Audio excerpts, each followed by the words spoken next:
Okay, it is 6 o'clock. I'm going to call the meeting to order. This is the Newfane Selectboard. My name is Ann Golub. I'm the vice chair. And unfortunately, Angela is still recovering, so she has asked me to chair tonight's meeting. She is working hard to recover and is hoping that she will be able to join us for our budget meeting next Monday. So, Angela, if you're listening to this, we're all rooting for you. Here with me, I have Katie Applin-Johnson, Jeff Chevalier, and in just a few minutes we expect Mike Fitzpatrick to be calling in to join us as well. He was on the phone just a moment ago. Winetta, can I confirm that the meeting was properly warned? Yes, it was. Great. Okay. Do we have any additions or amendments to the agenda? I understand Jane Douglas is here to talk during the committee report section of the meeting. I know we have two motions to add to the road foreman's report, one for the excavator and the other on the local hazard mitigation grant that we need to sign. I make a motion to add Jane Douglas to the Planning Commission, to the committee reports. Yeah, I said that. Okay. Okay, So we great. had to make the motion. Okay. Can I have a vote on the motion to add Jane Douglas? We need a second. I need to second it first. Who would like to second it? I'll second that. Okay. And now may we have a vote? Aye. Aye. Aye. Okay. Jane, you're officially there. Okay. We are ready to, our first order of business is Richard Marek from the Windham County Historical Society is here to talk to us about the plans that the Historical Society has for the jail. I have two things this evening. One will be, I think, fairly short. I can't help saying that having sat where you sit at one point, I remember that the best friend of any chair is the person who will second the motion. Yes. So you can move on. I also remember that it was a pleasure to have somebody go under their time limit, so I will try to honor that as well. Thank you, Richard. The first thing is just simply an informational item that you may already be aware of, but the upcoming town meeting should be recognized as being the 200. Hello. Wait for Mike. Hi, Mike. Let me put you on intercom. Oh shoot! What did I do? Help. Excuse me. Angela, we need you. Did I hang up on him? I think so. Sorry, Richard. That's okay. I apologize. Technology is my nefarious. There's a blinking light in the middle of it, and it's got me like, I don't know, I want to press that one. It's great when it works. Let's do it. It's me. Hold on, please. I'm sorry, Mike. That's all right. Just for your information, Mike, Dick Marek, just started. So the item I just wanted to bring to your attention that you may or may not be aware of is that the upcoming town meeting this coming March will be the 250th town meeting of the town of Newfane. The first one was in 1774. There were all of 14 families in the town at that point, which was actually something of a population growth because the first two people to go up on top of Newfane Hill with their axes and start carving out their homesteads, Jonathan Park and Nathaniel Stedman, 1766. So in 1766 we had two people. By 1774 we had 14 families, and I would suspect the families probably had 8 or 9 people in them. So population boom in the early years. But I think it's important that we recognize that event happened and that this really is a significant anniversary. We have a lot of anniversaries coming up. In 25 it'll be the 200th anniversary of the village moving down into the valley. And actually no longer being Newfane for about 50 years. It became Fayetteville in honor of Lafayette coming to North America to celebrate the 50th anniversary of the beginning of the American Revolution. He did get to Vermont, I'm informed. briefly, but he never got to Newfane. But they, when they moved down into the valley, they decided to rename the village and the post office Fayetteville, and that lasted until the 1870s. The town always stayed Newfane though, so it's been confusing right from the beginning. Just as the town name was confusing, we were first chartered as Fane in honor of the Duke of Westmoreland, who also had a town in New Hampshire named after him. And Benning Wentworth was currying favor with the English nobility and was naming towns after every noble family he could think of. So he named us Fane. The French and Indian War was going on, making this a very dangerous spot to try to settle, so that charter failed. In the 1760s, New Hampshire granted a charter that actually did get some settlement. But then New York in 1772, I believe it was, granted a New York charter because they were both claiming all of Vermont for the respective colonies. And the land titles in Newfane, ironically, descend from the New York charter. But New York was smart enough to confirm the title of everybody who'd already settled here in the New Hampshire charter, so they didn't get into any fisticuffs about people being able to hold on to their land. So anyway, I just throw that out for your attention, that there probably ought to be some note made of that. That may be as much a Deb Luskin item as it is for you, but I mentioned it. With respect to the jail, which is by far the bigger issue and opportunity, the Historical Society is agreeing right now with the Assistant Judge, Monty Barnett, although as of tomorrow, there will be another assistant judge elected. There's a three-way race, so there's a fair chance that Monty will be reelected, and then there are two other people running. So we'll find out tomorrow evening who the two side judges are to be. But we've been in discussions with them. We've come to, I think, basically a substantive agreement for us to occupy the jail building. Due to the way the land for the common was granted in 1825 by the Parks, the county will continue to hold title to the building. They really have no practical choice in that matter. They're going to have the building, they're going to maintain the exterior of the building and the grounds, and they'll continue to have occupancy and use of the courthouse. We are facing, after having served the community now for 96 years, I think we're the oldest historical society in the state, apart from the State Historical Society. We were founded in 1927, just in time for the Great Depression. We built our current building in 1936. It has been abundantly clear for quite a while that the current building is just grossly inadequate for all the things we have. I mean, it's typical that a historical society has a lot of things that they can't display. In our case, we have a number of categories that are really important to the history of Newfane and the county that we have no room to display, not even as a category. We're currently limited just by space configuration to 3 major exhibits, 2 of which are far too cramped. The military exhibit, for example, we can't take past the Civil War, which is a minor gap of about 150 years. So we are looking at going from 3 exhibits to going to 14 exhibits, with the largest one by far being the jail itself. A lot of the cells are there, a lot of the space is there, some of the graffiti is there from prisoners, including a Chinese prisoner who wrote in Chinese calligraphy on the wall underneath some inscriptions he did of trains and citizens that when I get out of this place, I'm never going to come back again. It's a fairly understandable sentiment for a prisoner. So we've got a lot of really interesting things in there. The problem we confront after having faced the railroad station purchase and restoration of what was really a derelict building about 8 years ago, that cost us about $200,000, which was a fairly big ask for us because our annual budget for operation is about $27,000 a year. So there was a gap there that had to be filled. We tapped the community very, very heavily, and donors and every grant we could think of, state historic preservation. And we'll go through the same process for this, but we are now looking at something that we think is going to cost $250,000 to $300,000. We want to put an elevator in for one thing, because although the building has handicapped access, it's only the first floor. we are planning on having exhibits on all 3 floors and major exhibits on each floor.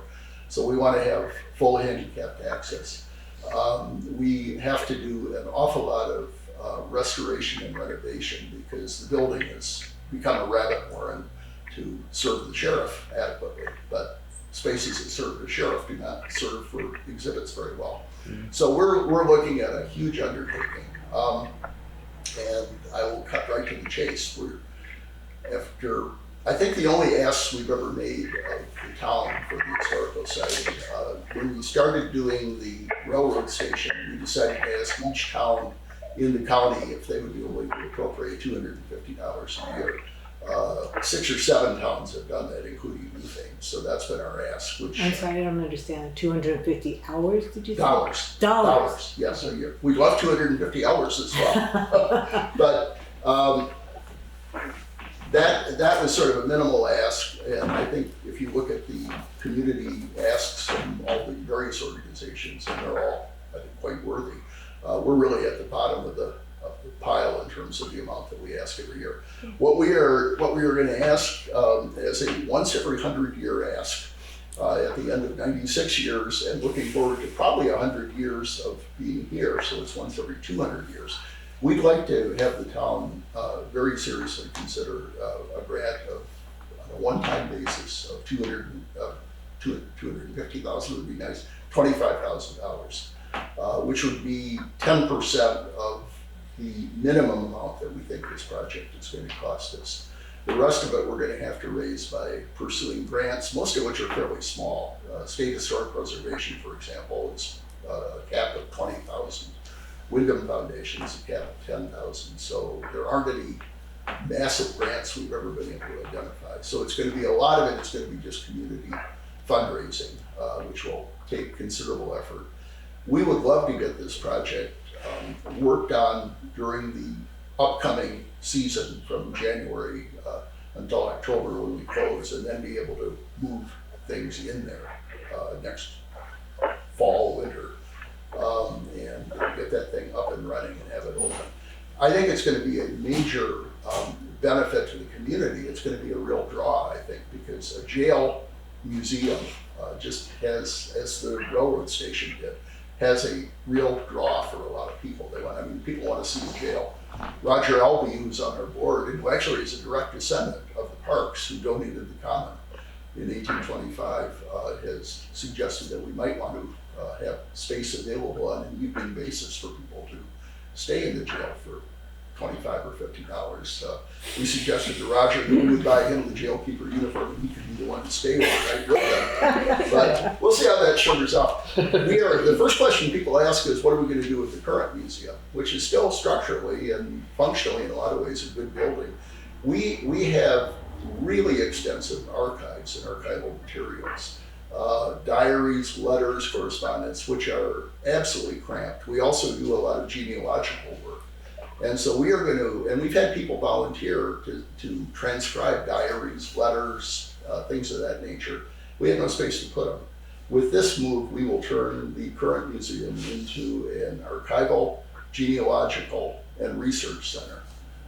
We will be able to have exhibits of archival material, broadsides, postcards, photographs, and adequate research space for people to actually avail themselves of what we have, instead of having it truly be a space for the archives that you walk into a little thing like this and you can't even see the boxes on either side of you. We're going to actually have space to get those things out of what really is a very dysfunctional situation. So we'll end up with that as a separate ongoing building.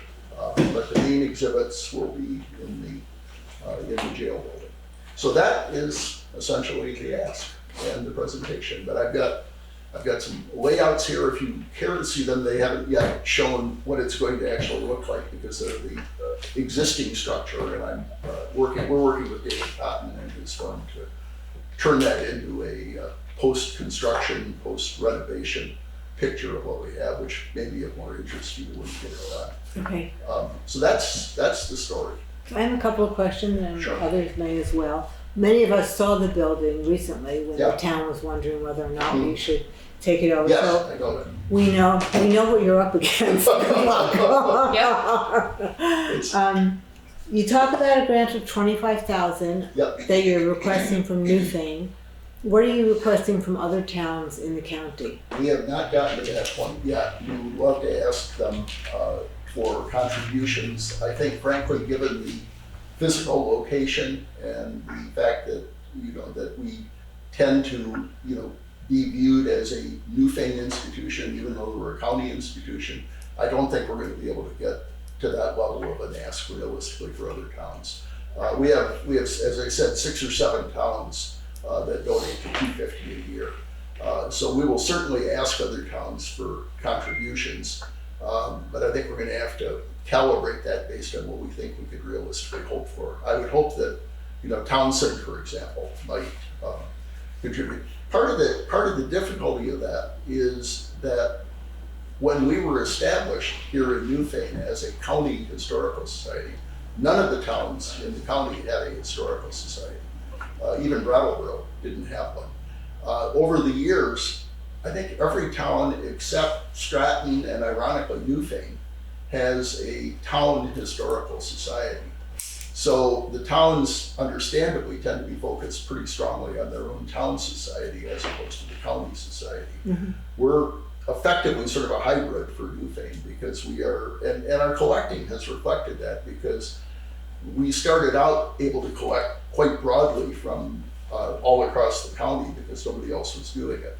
Now people tend to donate local things to the local society. So we've tended to become a little Newfane centric. Mm-hmm. But as an example of the opportunities this is going to raise, we had been in touch with a gentleman in Westminster who has I don't know if I should say collection or pack-ratitis, but he has been collecting items relating to Windham County since he was a junior in high school. He's now 79. His house is a house that you have to walk through every room sideways. He has offered us, out of his painting collections, he's offered us 50 paintings of Windham County, dating from the 1800s into the probably mid 20th century. And so that's probably at least $100,000 collection. But he said now that we are going to actually have space for an adequate gallery to display his collection, he said, I've been thinking about you, but I knew you had no place to display any of this and I wasn't going to give it to you to put in a closet somewhere. So he has offered us roughly $100,000 art collection, which we can add to the things we already have. He's also hinted that he at some point would be willing to donate a lot of the physical objects he has, which again are kind of fascinating. He has a very elaborate light fixture from the Nalaka, for example. Yeah. I just would like to move on a little bit and Yep. ask you more about the $25,000. Obviously, the amount of money that you need to raise, $250,000 to $300,000, Right. you said. Mm-hmm. What is your time frame for raising that money? Do you need to have all the money in hand in order to start construction in Well, January? I know your fiscal year's, is summer, so Mhm. July. So that doesn't really represent a problem because I think we'll be in construction, assuming we can get contractors lined up, which is also in my. So you have funding to start there. Well, we have an endowment, and we can draw on the endowment and use that as seed money for whatever we need at the front end. How big is your endowment? Not as much as it was in December. It's been dropping. I believe the latest number was about 260. So we have a significant amount of money. Our goal, as with the railroad station, has been to draw on that for the project and then try to rebuild it as much as we can. Got it. We did fairly well on that with the railroad station. One other question. we shall if I see. could. Yeah. The $25,000 strikes me, I don't know what others think, but strikes me personally as a big ask for It the is. town of It Newfane. is. What if we were to split it up and do it over a number of years? If you were planning to pay for the construction out of the endowment, then basically money coming in over several years would still work for you because you'd be putting it back into your endowment. I've been thinking about that as a possibility, and I think if it were split into 2 fiscal year basis, the upcoming fiscal year and the following year, that would work. and that would ease the hit of the town.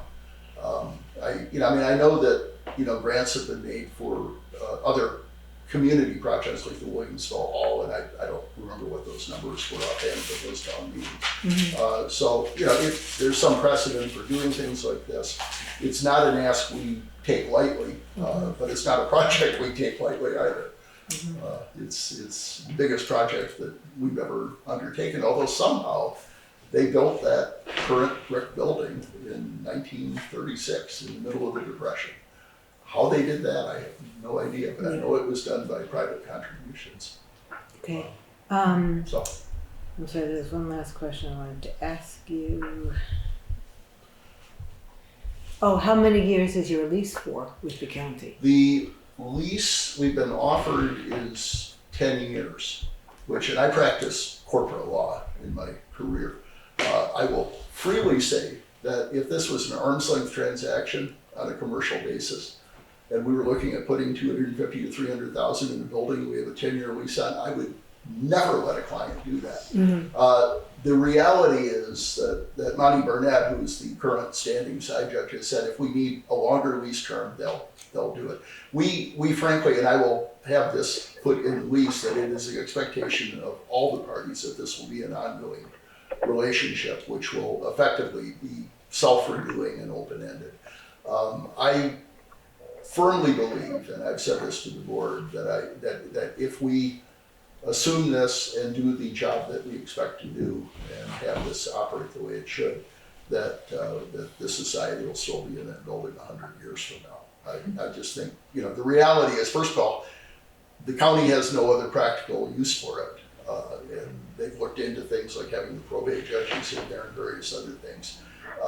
And secondly, I think it's going to be such a service to the community that there's no way on earth that they would want to have anybody else in there. So although that as a technical matter is a problem, I think as a practical matter, it really is not. Okay. And if I thought it was, there's no way I'd advise that we undertake this. And if we need, frankly, if you think we should have a longer lease term, in your role, in considering our request, I would be happy to convey that to the assistant judge. When I sent the proposal into them last March, I guess it was, I said we would be happy to consider anything up to and including a 99-year lease. I think once we're in there, I flippantly used the expression it would take blasting powder to get us out. So I think we'll be in there on an open-ended basis. Okay. And frankly, I don't think they'll have any even vague thought of not having us there. Right.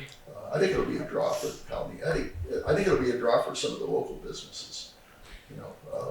We just a couple of weeks ago we did the driving tour of the West River Railroad stations, the 10 stations. We had 48 people show up. Well, that was 48 lunches that the local business sold. So yeah, little dribs and drabs, but Newfane functions at a drib and drab level at a lot of things. That's true enough. My favorite comment or feedback on that was a bathroom break was really necessary. That I kind of heard. Yeah, I wasn't on it. I left space for others to enjoy it. But yeah, I think we learn as we go along, and I think halfway would be a real good time to have a stop. Anyone have any other questions or comments?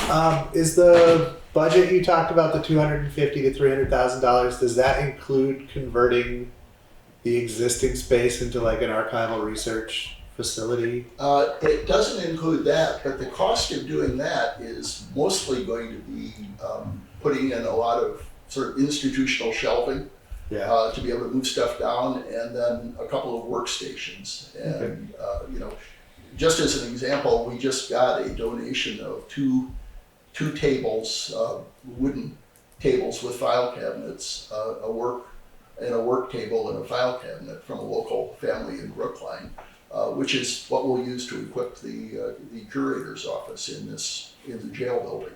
So I think we can rustle up a couple other things for the thing, but there isn't gonna be the cost associated. We'll be leaving our cabinetry there. We've actually talked to Hatch Place in Brattleboro, which does the work with the high school students, about the possibility of them doing cabinetry for us to be able to have all new locked exhibit cases. And I've been on the phone with Tom Bodett over there, and he has indicated that he thinks, again, it's a preliminary matter, because this is all kind of moving Sure. at a Yeah. wild pace, but he said he thinks that's exactly the kind of project they would love to get involved in. If we can do that, it's going to be a chunk of that 250 to 300,000, because it will save us going out and buying 28-foot exhibit cases in the commercial market, which would cost us a fair bit. Yeah. So we're kind of good at pitch patching things together. But we view you as a vital pitch patch. Yes, understood. So, Yeah. but doing it over 2 years would not be harmful to us, because I think frankly the work is probably going to devolve into 2 fiscal years by the time we do. I don't know if you even went up to the 3rd floor, I didn't. but if you think the first 2 floors are an issue, I did.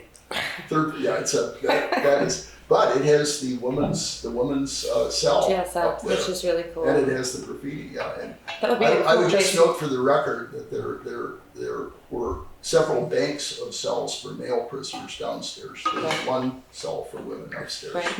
which says something. The door to that cell room was what I found most Oh impressive. yeah, the steel, It's- solid steel door with the. Yeah, Yeah. it's a door. And I think that, and I kind of, looking at that, I really think part of it was intended for privacy.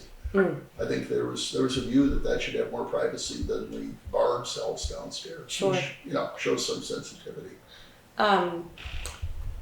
One final question. Does your renovation include redoing the roof? I could ask that, yeah.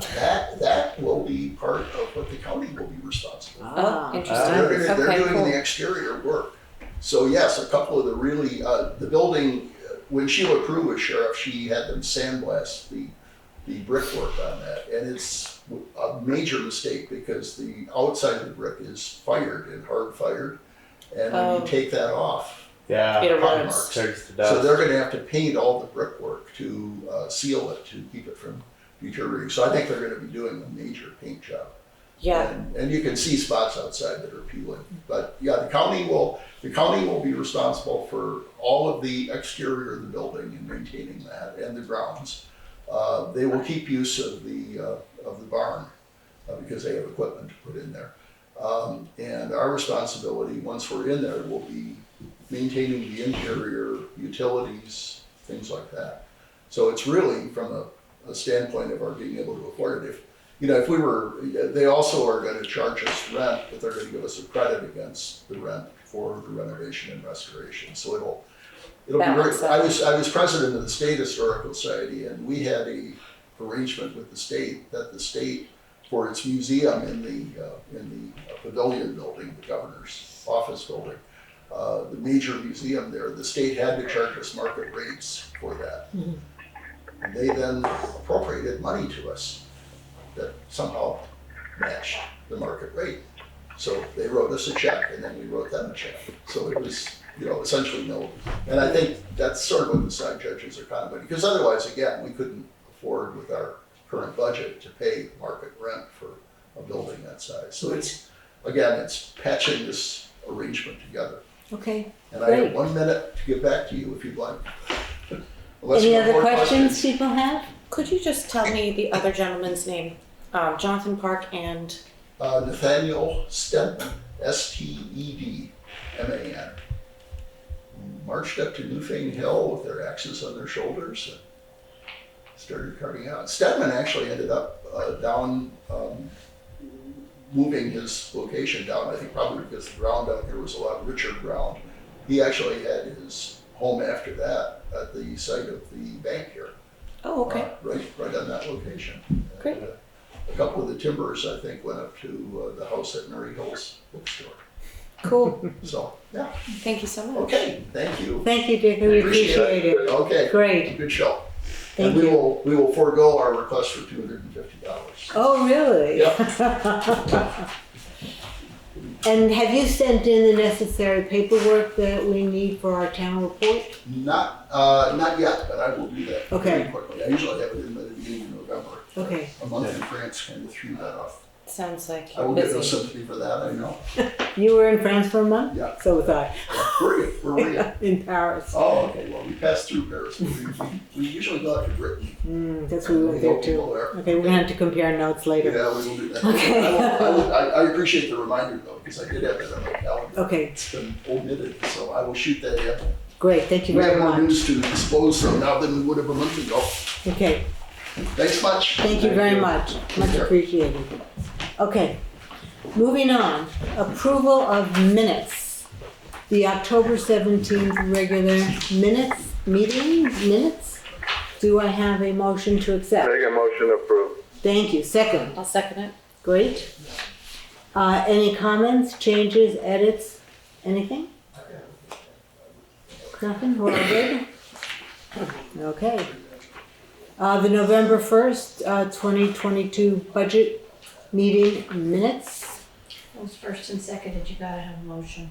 Say it again. We have to vote first. Oh, okay, you have to vote to accept. Thank you. Thank you. Can I have a vote? Do I hear aye in favor? Aye. Okay, unanimous, aye. Thank you. Thank you. Process kills me. November 1st, the budget meeting minutes. Do I have a motion to accept? Make a motion. I'll Second? Second it. Okay, and give the second to Mike. And then do we have any comments, questions, changes, edits? Nothing? Then can we make a motion to, can I hear any approvals? Can I hear ayes? Aye. Aye. Okay. Minutes approved unanimously. Okay, phew, got through Wait, that. one more. That's the next Is meeting. that today? Yeah, Yes, that's it our is second today. meeting. Sorry, never That's mind. okay. I'll do that. No, I appreciate you checking up on me. Next item, road foreman's report. Hi, Jay. Hello. So nothing new on 254 Depot Road box culvert. The arch bridge is awaiting the guardrails and they're expected next week. I think Deb Luskin had asked about some sort of a get together when the bridge opens. I checked with the resident engineer and the state doesn't do anything. So if the town wants to plan something, they can. We won't know the date it opens for probably close to another week. So it would have to be kind of a short notice thing, but that's a possibility. The sand salt shed has nothing new this week. The repairs to Bridge 41 off Baker Brook Road started today. The lead removal permit was received and they have begun removing the paint in the area that the repairs needed. We were able to get the crosswalks and the speed limits painted last weekend. The company came back from Maine and called and said they could do it over the weekend, so that happened. We have an access for Hunter Brook Road that's already in and not acceptable. It can be approved subject to them meeting our 20-foot. The driveway has to go in 20 feet at grade before it heads up the hill, so the water doesn't come all the way down the road and into the down road. As long as they can meet the requirements, then it's fine. It's from Leslie Nielsen. And they don't have a 911 address, but it's right opposite the A-frame on Hunter Brook Road. So it can be approved subject to meeting our access requirements.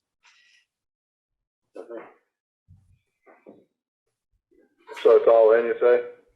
Yeah, they put it in some point in the last month or so, month and a half, and they're already running power in and so forth. So I went up and found the contractor and they got a hold of me finally and sent in the permit.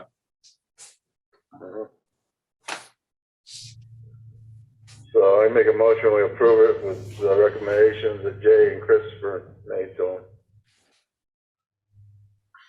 That Jay and Chris what, Mike? The Jay and Chris. Have made on the permit, Okay.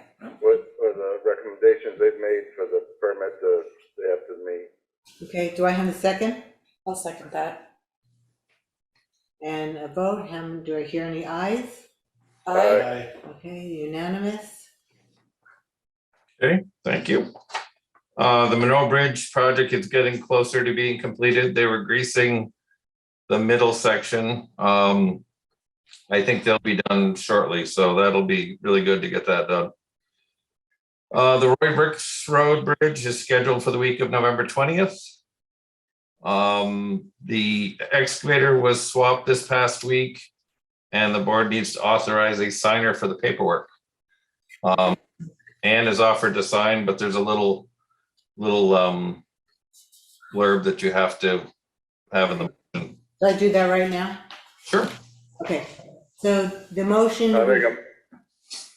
What's that, Mike? I was gonna say, I'll make a motion that you sign it. Okay, let me just read for the record what it is I'm signing, just so we've met their requirements. Resolve that 1, the agreement, including the schedules and exhibits attached to the agreement, is approved in substantially the form presented at the meeting with the approved changes as defined below. I don't see any. The governmental entity enter into the agreement with Caterpillar, and the agreement is adopted as a binding obligation of the governmental entity, and that changes may later be made to the agreement if the changes are approved by the governmental entity's council or members of the governing body of the governmental entity signing the agreement, and that the signing of the agreement and any related documents is conclusive evidence of the approval of the changes. I can't believe I have to read this. And that the persons listed below, who are the incumbent officers of the governmental entity, be and each is authorized, directed, and empowered on behalf of the governmental entity to sign and deliver to Caterpillar and its successors, and assigns the agreement and any related documents, and take or cause to be taken all actions he or she deems necessary or advisable to acquire the equipment, including the signing and delivery of the agreement and related documents. And it goes on in similar fashion. I think basically this, do you want to just briefly describe what this document is and what we're doing here, Jay? So we traded in the other excavator, which was a 10-year lease. They paid that off, and we now have a 7-year lease for, I think it's about $3,500 a year less. And it's just basically the same paperwork we did last time. It's just has all that legal mumbo jumbo that has to be done at the meeting. Okay, so And I've got the original here that I'll bring to you tomorrow, Ann, so you have the original. okay, Katie has a question.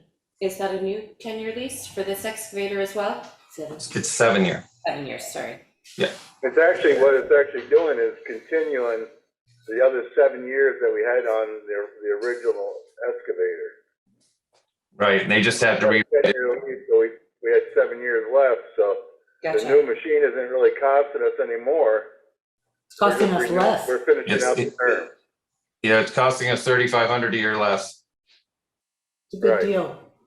Right. So I make a motion to request permission for me to sign it. Do I hear a second? I'll make that motion. Okay. Second. First, second. Yeah, Mike has made the motion and Jeff seconded, and can I hear any ayes? Aye. Aye. Aye. Okay, unanimous. Okay, I will sign that after the meeting and leave it Oh, with that. I'll bring you the original so you can sign that. Oh, okay, okay, I'll get it to you tomorrow. okay. So, Yeah. One minute, Jay, Winetta has a question. okay. On the lease, does this delete the article in the town voting on it? Or does this make it obtruse? Does this- Any question? Do we need to vote for it at the town? Is that what you're asking? In the past, when we had the lease. It comes up every year. Yep. It comes up, do we continue with that? I think we do. Okay, I believe so. I just wanted to make sure that I had to include it or not include it in the article. Thank you. So whoops. Right, it does that new number, a yearly lease number, need to be Yes. changed. Yes, correct. Yeah. I got the pictures of the FEMA land, and I'm submitting them to state with the paperwork, and then I'll send one out a copy for the file. I still think they're missing one piece of land, but it's all right if they're not looking for it, then that's fine. I'm sure it'll just come at a later time. Probably. And then the money for rewriting the hazard mitigation plan, the grant that we got a year and something ago, they finally sent you a grant agreement to sign, so you just have to sign that. And Windham Regional's been working on that for the last year plus to get that done for you. Okay. Do we need, it's just one of us? Do we need another motion? Well, this is, we can make a motion, but this is just something that we actually approved last year. So now it's just signing the paperwork that follows up on our approval from last year when we did this. Okay. Do we need a motion for that one, as far as you know? I'm unsure if it was approved last year. I would have to check the minutes to see. If Yeah, there let's was an just make a authorization. motion. Yeah, better be safe than sorry. I would request a motion to approve my signing the,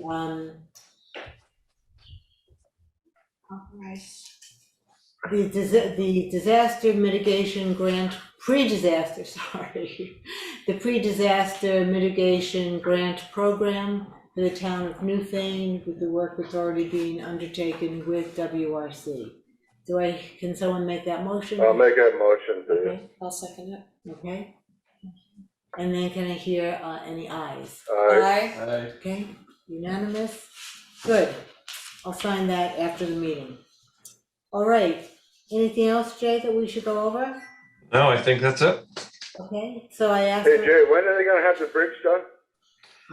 The guardrail, Renault's are even looking at going to retrieve the guardrail themselves wherever it's it.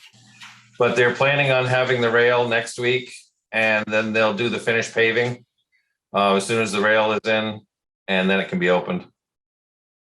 So when are we gonna open it? He said their plan is to have it open before Thanksgiving.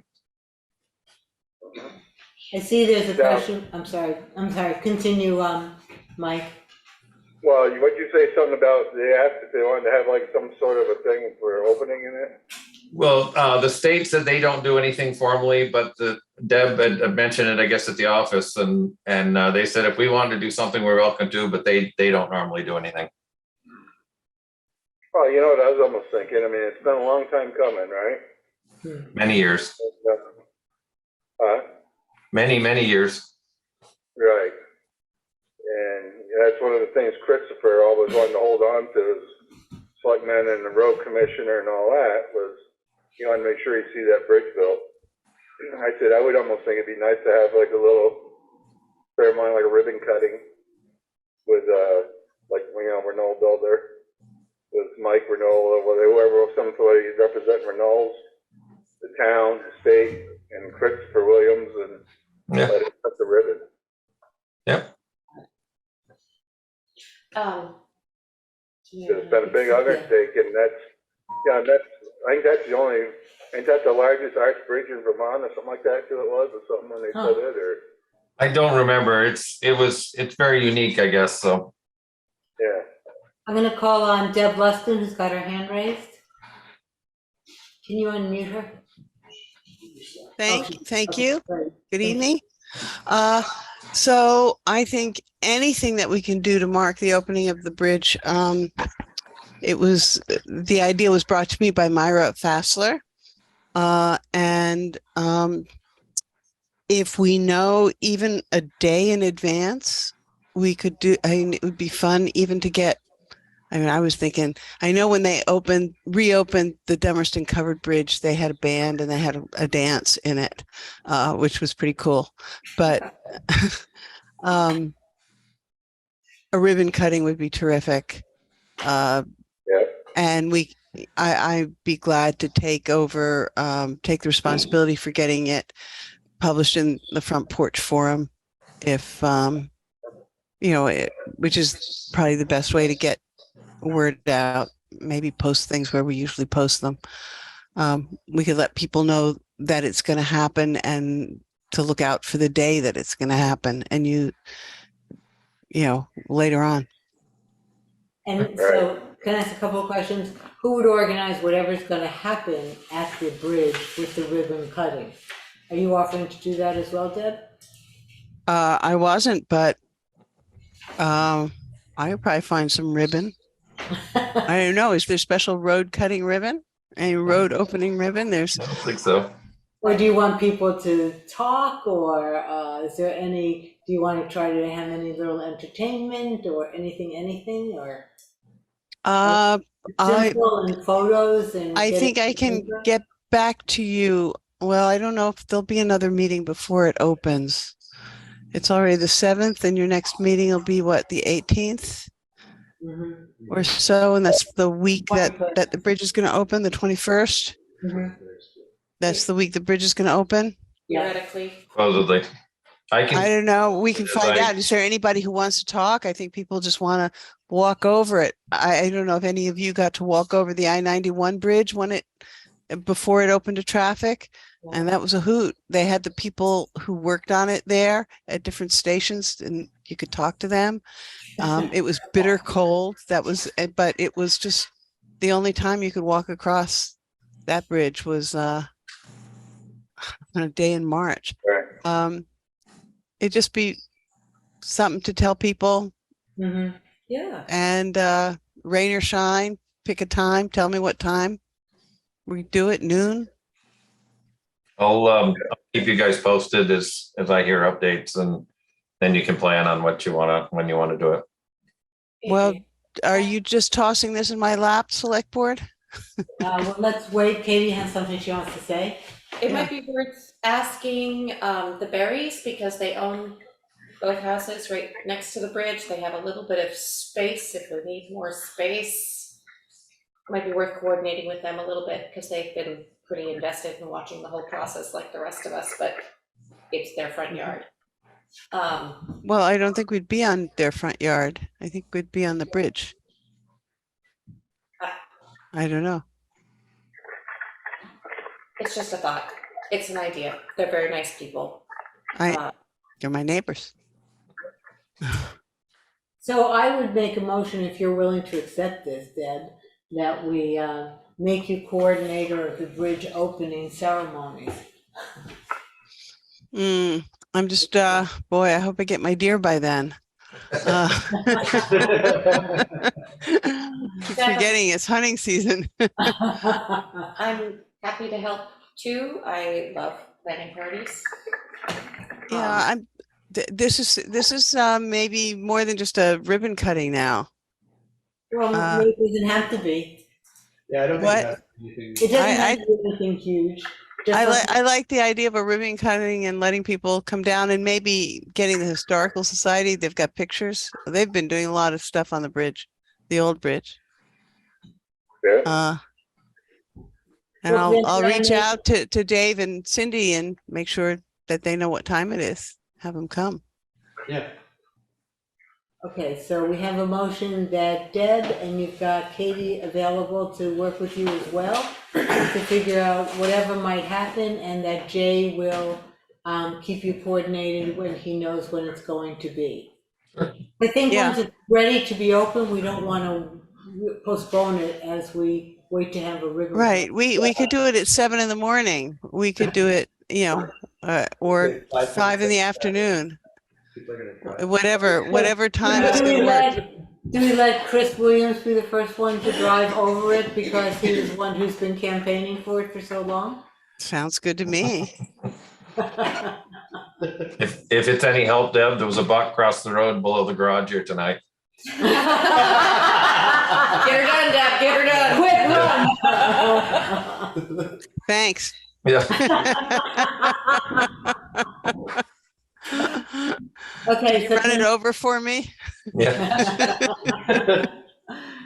can I make a motion? Do I have a second that Deb and Katie organize plans, and perhaps with the idea that we give Chris Williams the honor of being the first one to drive over it? I'll second. Do I hear any votes? Aye? Bye. Okay, great. Motion passes. Katie, Yes, do you permission to give, for me to get your phone number from Winetta? absolutely. Yes. Okay, thanks. Thank you, And she'll Deb. give you yours. Sure. Great. You need to make a motion to accept the road foreman's report. I'll make a motion. Okay, second? I'll second. Great. Ayes? I, Aye. Okay, approved. Great. Excellent. Thank you. Thank you so much. Okay, next item on our list is the administrative assistance report. Winetta, you're up. Steve Levine and I had a meeting last week to review the procedures for renting the Williamsville Hall. Going forward, we both will be following the same procedures when booking the rental for the hall.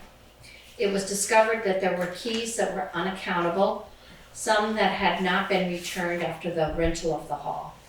Then there were people that were not aware, that we were not aware of actually having the keys. Steve and I agreed that we needed to change the locks on the front of the building.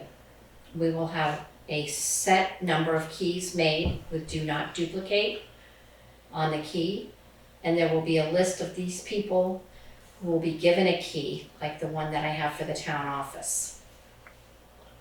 Melissa and I have worked on the figures for the employees' health insurance. This will need to be decided at the November 14th budget meeting. The new deductions will start coming out of employee paychecks the first week in December.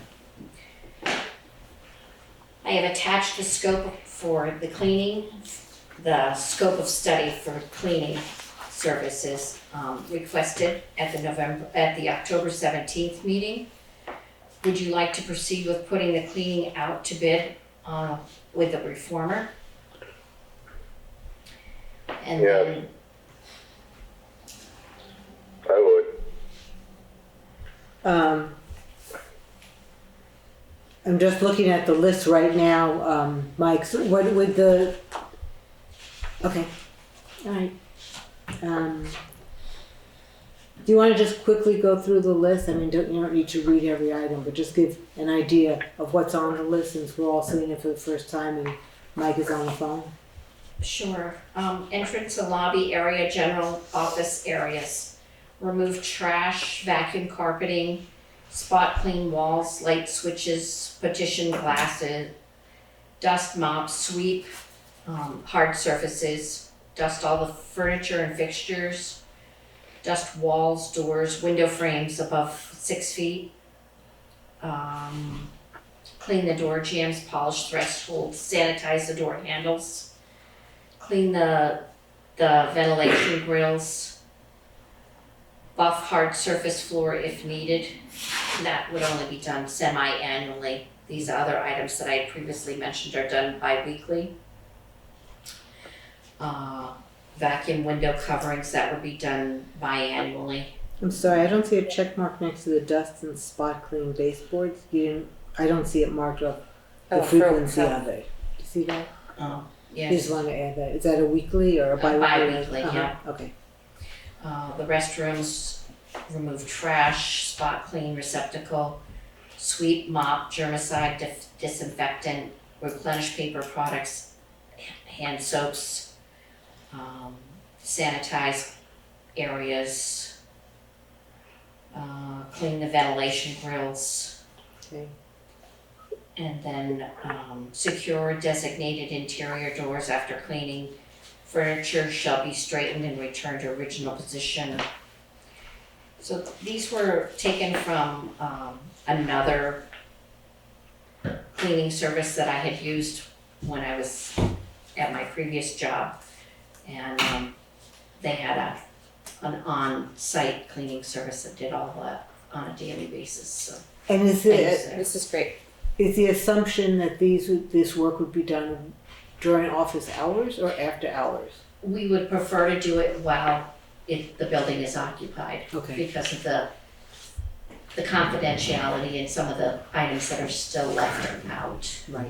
Right, I agree. Okay, so we need a motion to, I would just like to know to proceed and send it out to bid to get ideas on who would be interested and what their rate of pay or for the services are. Okay, I Great. have one please go ahead. feedback comment. There's just one spelling error under restrooms. The last clean, sanitize, and polish all metal brightwork needs an L before it gets sent out. Sorry, thank you. You're welcome. Okay, great. Do we need a motion to make a bid? No, just authorize me to go ahead and send it out to publication for bidding, and when we get the bids back, then we can open them and Do our usual thing. do our usual thing. Very good. Okay, So we do make a motion to give you No. permission to send it out? Just part of my duties. Okay. okay, All right. great. So we need a motion to accept the administrator's assistance report. I'll make a motion. Second it. Okay, and can I hear everyone in favor? Say Aye. Aye. Aye. okay, unanimous. Thank you. Great. Moving on to committee reports. Oh, we're actually on time. Deb Luskin, you are up to give us a town meeting moderator update report, please. Hello again. Hi.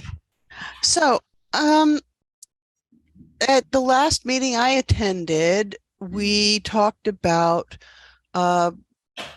changes to town meeting, and Ann, you and I had some correspondence, and I found out from Austin, who is Austin there? He Yes. is, yeah. So that it might actually be technically possible to have a hybrid town meeting where some people participate electronically and some people participate in person. I have my brand new copy of the 12th edition of Robert's Rules of Order, which has quite a bit of information about electronic meetings, but there's some information that I'm not finding there. And I just, before I spend any more time on it, especially now that I have to find a ribbon, is what the select board, so the select board is in charge of setting the time and date for town meeting. I mean, within the parameters that the state has outlined. Do you want me to find out? I don't even know if we can, if we have to vote on it and how, if we're going to make this change. But I'm glad to call or query the Vermont League of Cities and Towns and do some research, or not, or not as easy. So at the last meeting that I remember that this was discussed, I thought the agreement and the vote of the select board was to keep it our usual time. So the first Tuesday of March at 9 a.m. There was right? Is everyone in agreement? I remember this Yes. correctly? Okay.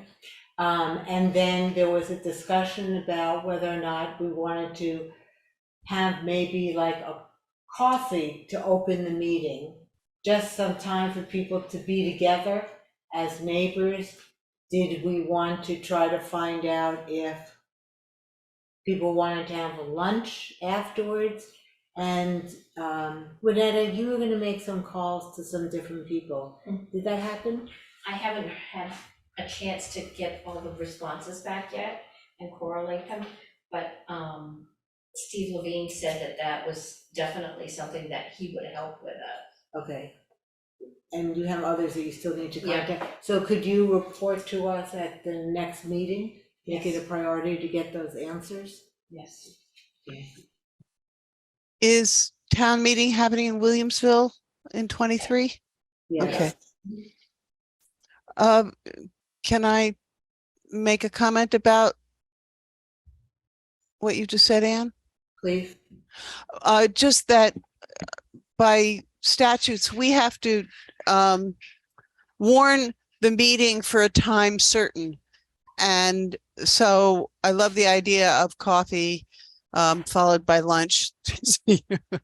But if we warn the meeting for 9 o'clock, we have to start the business at 9 o'clock. We can't start the coffee at 9 o'clock. That's all. Or Or we you can say coffee's at 9, the business meeting starts at 9:30 or something like that. But I have to start the meeting at the time it's warned for because Okay. that's the rules. Okay, I'm just asking questions here. Are we allowed to start the meeting at 9 so we get people there and then take a coffee break at some point? Or do you think that's too disruptive? That's pretty disruptive. There's also nobody will go. I mean, town meeting, when I drag it out and invite all our elected officials to come speak, is still hasn't been over 3 hours. It's been under 3 hours for the last several years. So and so people won't stay for lunch if if you stop the meeting. I think, and we've had the schools do coffee, which is very popular. Coffee and baked goods are very popular. To have them on hand earlier is fine. You could say, the hall opens at 8:30, the meeting starts at 9, or the hall opens at 8:30 and the meeting is warned for 9:30. Okay. There are towns that don't start their town meeting until 10. There are towns whose town meetings go on for hours and hours. You don't want to be one of those. Right. So I think the idea of some kind of, I'm always famished by the time meeting's over. I'm ready to eat. So and that is a known way of building community. Food builds community. Eating together builds community. It's been hard. It's been hard to get people to do that, although we've been more successful always at Williamsville Hall because there's more accommodation for it. The last time we had an in-person town meeting, I believe it was in Newfane at the Union Hall, and I don't remember, it was the 5th or 6th grade.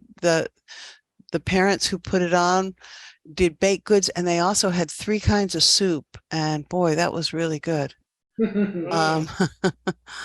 So let me see if Winnetta's going to get some more answers about others who might be able to help. So we're also asking about trying to get help providing childcare services. that would be great. There was the last one, there was a woman who taught at Leland and Gray. The kids at Leland and Gray need to do community service, and that's one way to get some. And it was a different librarian, but the library was made available as a place for childcare. Okay, so we have options there to look into. Yeah, although that's kind of far away, and at Williamsville Hall there is there's room downstairs for childcare, on-site childcare. Right, which I think is much better. Yeah. So we'll also look into the food and coffee and baked goods idea, and if anyone is offering soup. So let's make some final decisions perhaps at our next meeting. But now the question that you're raising is about the hybrid meeting. Do we want to look into trying to do that? So we believe that we have all the necessary Wi-Fi, etc., that would be needed at Williamsville Hall in order to do a hybrid if we so desire, correct? Well, I'm not qualified to answer that. I mean, I know that we have Wi-Fi, but I don't know that we have all the technology, and I haven't talked with Austin about it. But I might see him. There's something I hope everybody is aware of, is that the BCT Producer Awards are on Wednesday night, and this year's BCT Municipal Partner Award is going to our very own Winetta Powling. Yes, we know. Thank you. So I need to find out what I need to do a lot more research to find both with BCTV to find out what hardware is needed and how much of that they provide and what we might have to get, and also what the formal mechanism is for the town deciding Obviously, if we decide at a live town meeting to go hybrid, the chances of that passing are very slim. So, Then how I- would people know? well, it could be by Australian ballot. I have to find out if there are rules about it. I have to find out what the rules are. Or it could be a special meeting. I think the first question would be, is this something that the select board would recommend that we investigate? Exactly. That's really the first question. And I'm not going to do any research until I get the answer. Okay, so I would open it to anyone who is here and anyone online who would like to comment. But I would also ask the select board what their thoughts are about opening up, if we can, if it's doable, if we have the technology, with all those ifs, buts. It's a lot of ifs. Yeah, right. It's a lot of- Would there be an interest if all the stars align to be able to do a hybrid meeting? We have 4 months to figure this out. Maybe 4 months before we vote on it. Yeah, It's 4 months. not clear to me. Yeah. Okay, I would say if a hybrid meeting was possible, the more engagement we have in our town, the better off our town is. Anything we can do to make it easier for people to participate in town meeting day Right. would be beneficial. I think that's great with a caveat Oh yeah. there's a lot of, of is things. there a cap on the number of people? I recall going to a meeting in Brattleboro where there was a 300-person cap on the Zoom meeting. Right. Do you have that as a limitation? I don't know. It depends on the Zoom account we're using and the subscription level, because they've got different tiers. Okay, Right. great, thank you so much, Austin. If we had 300 people from Newfane that wanted to call in, that would be a miracle. That would be a miracle. I realize that. If we're gonna offer it, then we should probably No assume that there's limitation. at least, we have 1,300 registered voters. What if 600 of them wanna come via Zoom? That's kind of a, I don't know what to say about You that. just have to know our limitations. What if 600 people wanted to come to town meeting in person? I mean, that'd be cool if they came in person too. But if they wanna come via Zoom, then we have to accommodate them. So I would make a motion that, Deb, so as not to tax you horrifically, since you also have the ribbon to go search for, that you start by investigating two pieces. One would be, do we have the technological facilities to make this happen? And Austin is sitting here shaking his head, which I take to mean that he'll help you figure it out. Yes, he's saying he will. So you and Austin could figure out the technical pieces of whether or not a hybrid would work in our location in Williamsville Hall. And then second, what would be required to approve it? And then I think once we have those two pieces of information, we would know if we can move forward with a hybrid meeting, and if so, what we would need to do to approve it, and then we could decide if we want to do it or not. Does that make sense? If that's a motion, I mean, if you make a motion that's what you want me to do, yeah. Okay, makes I sense. just wanted to be sure you were comfortable with that.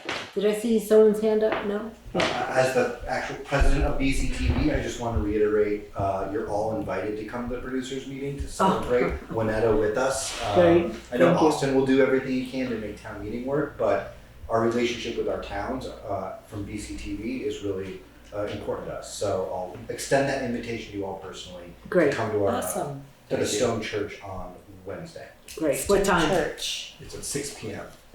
Okay, thank you very much. Thank you. So I make a motion for Deb to work with Austin to find out about whether or not we have the technology or what it would take to get the technology for a hybrid meeting, and to research what it would take to get the approval to do a hybrid meeting. Do I hear anyone who would make that motion? I'll make a motion. I'll make the motion. Okay. Second it. Okay, great. You got that? Okay, can I hear a vote? Anyone in favor, say aye. Aye. Aye. Okay, unanimous? Great. Deb, please, research. All right. Well, you after very the heavy much. lift finding the ribbon, I'll work on this. Great, thanks All right. very much, Deb. Thank you. I'm signing off. Okay, very good. Good night. Thank you for all you're doing. And hope to see you Wednesday at church. Bye. Gotta do some caution tape around. I think that was definitely sort of the wrong message. Okay, next on our agenda is Jane Douglas from the Planning Commission. The Jane? Planning Commission has been reviewing the proposed bylaw changes for floodplains and river corridors to comply with the FEMA requirements. We feel that they're ready to be presented and reviewed, and I believe we're proposing January 17th Yeah, whatever Oh, our yeah. second meeting in January. for the hearing date. Have you received a copy, the final copy from Ken? No, I have not. All right, I'll make sure you get sent that then. Okay. So all we need is to agree on the date. So let me explain that a little bit more, if I may. The Planning Commission is going to have a hearing to present the findings of the, what do you call it? The river, Floodplain and river corridor. thank you, the floodplain and river corridor mitigation plans. And these have some significant implications for homeowners in terms of where you can and cannot build. So it's definitely something that we want people to be fully understanding what the law is about and what the implications are.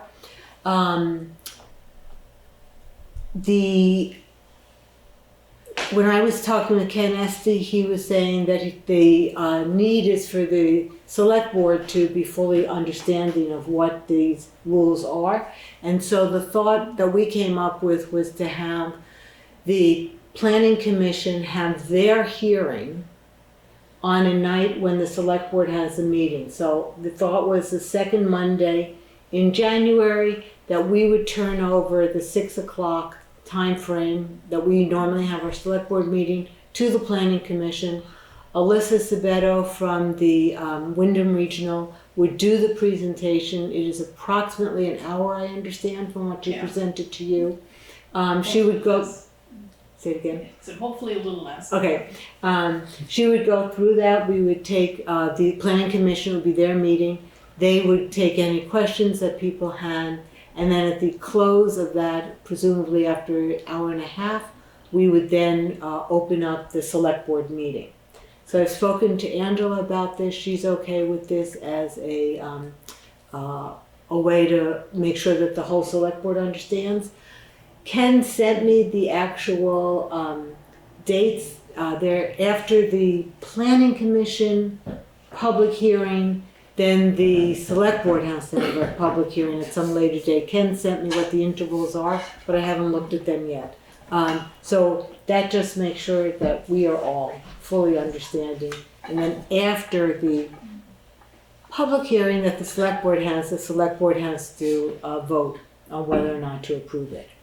So it's a process with a lot of opportunity for the community to respond and weigh in on their thoughts. Yeah, there are a lot of implications for the town in terms of costs if we have another major hurricane. Right. It's gonna make a big difference in how much FEMA will reimburse us, so. Yep. And also protect us, so hopefully there'd be less damage. Right. Okay. So if that's okay, we will plan on that date for the meeting. So can I make a motion that that if there's agreement from the select board that on our second meeting in January that we would turn over the first hour and a half to the Planning Commission to have their meeting and public hearing on the river, what was it called? River bylaw? Go ahead. Floodplain. River corridor. And river corridor. Mitigation plan. Mitigation plan, correct. It's a long time. You wouldn't need a motion for that, you just put it on your agenda, Okay, and that Okay. warrants the meeting. okay. Great. But I just want to make sure it's agreeable to everyone on the select board. Sounds good to me. Okay, I think it's great. great. I don't quite understand us also having a public hearing. Is that going to be the same thing repeated again? No, we don't have to do the presentation again. So we So, just have The to second give, one is for public comment. right. okay, Yeah. thank you. I Public comment. didn't quite understand the difference. And I have one other question. I noticed on the minutes from the select board meeting from October 17th that you voted to use some of the ARPA funds for the matching grant. Bylaw modernization grant, Yes. matching amount. Mhm. Does that mean the ARPA money process is in play now? Do we have a Yes. process to put in a request? Yes, and we have your request. Okay. Yes, so we just, I just sent a updated version to Juana today, so. okay, she'll get that to us. Is it all It's now? on the front of you, yeah. It's in here now? Okay, Yeah, we it's on will. top. Okay, I It's just in the wanted to packet. make sure that that really was an Yes, option now. absolutely, yes. Yep. What we were waiting for, I saw in your first email, what we were waiting for was the approval that we would use the funds. We had to transfer the funds, blah, blah, blah, into the general fund so that we could use our own bid rules rather than the federal government's to be able to use the monies. So I think we are all good there. Anything else you wanted to go over? Yeah, so if that's for the ARPA money for DB fiber, if you can let me know when that's gonna be discussed, I can get Steven to unpack it. Okay, I don't even know that that will be required, but yes. It doesn't, if there's not any huge questions, I don't have to. I think he's just concerned if there are any real questions about the, we did have to amend the figures up again, so. And what was your final figure? 15,000. 15,000, okay. I'm also putting together an ARPA request for Newfane and the Newbrook News for $3,000. Because we're gonna put an appropriation request on the budget for Newfane and New, but we'd like to be able to publish a January issue, which means we need some money before the budget would go into effect, so. Okay. That will be coming. Okay, very good. Thank you, Jane. I think we are ready to move on to our scheduled members of the public. The first one listed is Libby Bennett from Groundworks. Libby? Hi there, good evening. Go right ahead, you have the floor. Thank you so much. My name is Libby Bennett. I'm the Director of Development and Communications at Groundworks Collaborative in Brattleboro. Groundworks is making a request of the town of Newfane and its villages for a level funded contribution in the amount of $1,000. Groundworks' mission is to work with people and systems, creating solutions to end hunger and homelessness for all people in our region. We have a long history of serving the greater Brattleboro area, providing ongoing support to our neighbors facing housing and/or food insecurities. Groundworks is the single point of entry in our region for those struggling to meet their basic needs. We offer safe and welcoming spaces where people can come to receive support and connection to the resources they need to improve the conditions in their lives. Altogether, Groundworks served an estimated 3,970 people last year. Support from the town of Newfane will help bolster our basic human needs programming, providing food, shelter, and supportive services to anyone with need in our region. All of our programs are available to the residents of the town of Newfane and its villages. We operate our region's most heavily utilized food shelf program, which we call FoodWorks, as well as a year-round 30-bed shelter for families and individuals that we call Groundworks Shelter. It used to be called Morningside Shelter in Brattleboro. We operate our region's day shelter, which we call Groundworks Drop-In Center, and now the year-round overnight shelter for adults experiencing literal homelessness. These services assist Newfane residents in fulfilling their most basic human needs for food and shelter. FoodWorks offers direct food assistance services as well as volunteer opportunities for Newfane residents. Over the last couple of months, we've had 80 active volunteers at FoodWorks. Our day shelter provides a warm and safe place to be during the day for people experiencing homelessness. Our housing case management program provides Newfane residents experiencing homelessness with assistance in applying for all applicable affordable housing subsidies, subsequent housing search, and providing crucial accountability that landlords need to take a chance on renting to someone with a poor rental history. Case managers also assist in planning and problem solving, such as working on budgeting and financial skills, as well as the successful negotiation of social services systems. Our representative payee program provides a financial intermediary for recipients of SSI and SSDI Social Security disability income to ensure that they can remain in good financial standing on extremely tight fixed incomes. Groundworks has about 65 people enrolled in that program.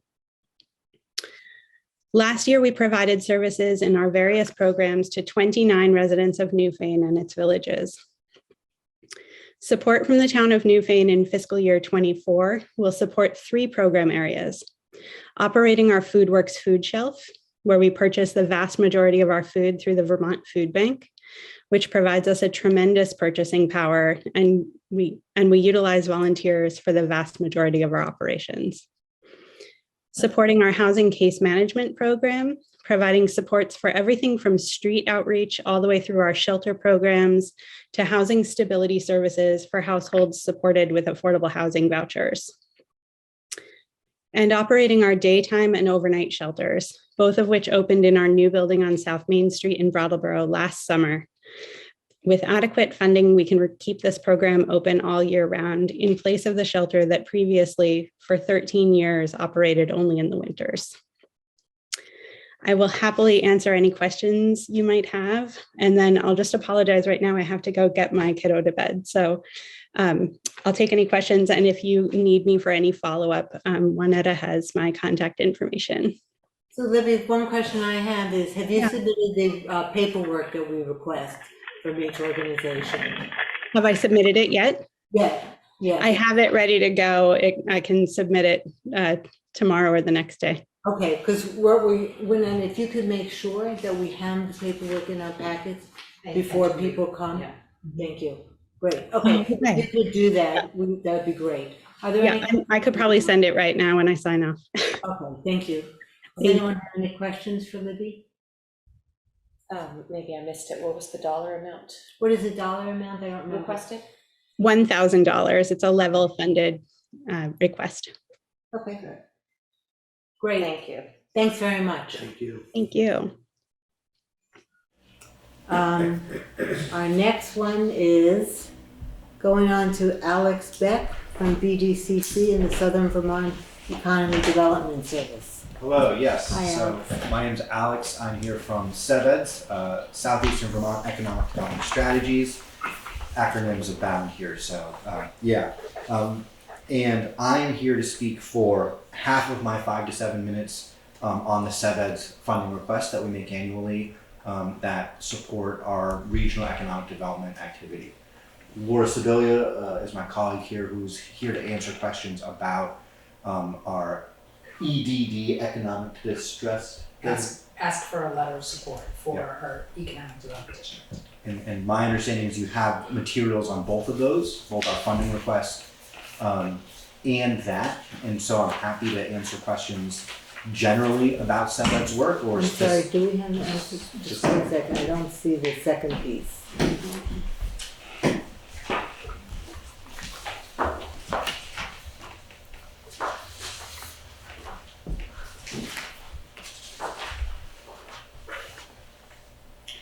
I only have the cover letter for SEVEDS. Yep. That's what I have. Yeah. For the funding. Yeah. Right. Yep. So I can address that first, and then we'll have Laura explain what she's here to talk about the letter of support. But just to clear, is there some paperwork we're supposed to have for that, for Laura? You're sending that, okay. Very good, go ahead, please. So we are the Southeastern Vermont Economic Development Strategies. We serve the Windham region, which is Windham County and a few towns, Weston, Windham, in that area. And we provide regional economic development services for businesses of all sizes, including those who haven't yet started, and do workforce and community development programming across the region as well. I think some of you may be familiar with our annual summit that we put on. I believe some of you may have attended recently, or some of those events, and also our Southern Vermont Economy Project is also a initiative that is particularly focused on supporting municipalities, providing technical assistance in really achieving what your own goals are as communities. I have handouts I've got, looking backward, we have our last year's annual report, which you can look over as you'd like. Thank you. Thank you. And then looking forward, this is a local solutions for local housing event that the Southern Vermont Economy Project is also putting on. And so I've got a little postcard for all of you there. Thank you. I'm gonna just pass the extra one up. I'll give it to Lynette. It'll put aside for Angela. There you go. Uh-huh. And so I'm really here, we're here every year. You folks have supported us for quite some time, and I'm happy to provide general updates about what I know about generally. I specifically do workforce development. So, our greatest success most recently is our reality fair that was hosted at Leland and Gray. Made the front page of the Reformer, which was excellent. And it was both a financial literacy and a career planning event.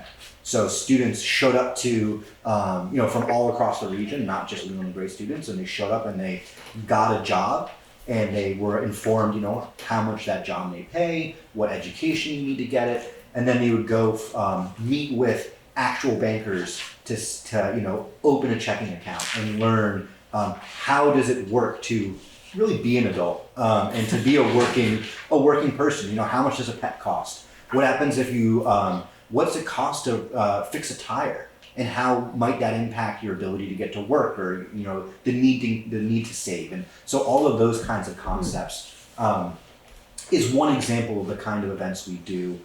We have a full-time staff person in all the schools who does career planning that is really directly tied to the job opportunities we have in our community. And so I'd say that is the number one way we see we can retain young folks in our region is through ensuring our high school students know there's something here for them in the community if they plan for it.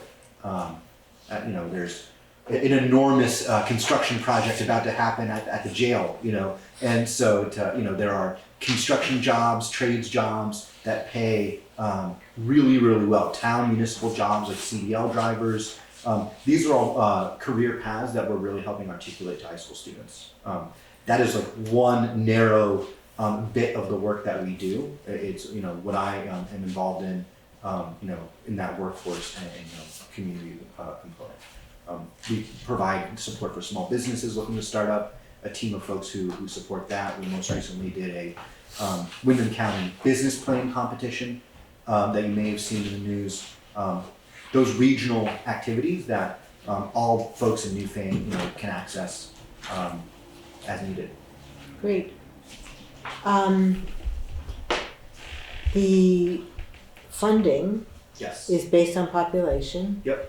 Is this the same as last year? Yeah, and so this has been, so we asked for the same per person allocation from every town, just to keep it fair. And we decided to use old census data because it's easier, to be frank, than changing it every time the census came out. I know that was a big topic of discussion. Some towns gained a few and some folks lost a few, but my understanding is we haven't yet decided to use the most recent census data to pick that population number. But the dollars per person is the same throughout all of Windham County. It has the dollar per person changed? Nope. No. We asked every town the same. Some towns just say yeah, and they put it as an article and they let their community vote on that. Some towns have, the select boards have said, we'll put you on for a lower amount. I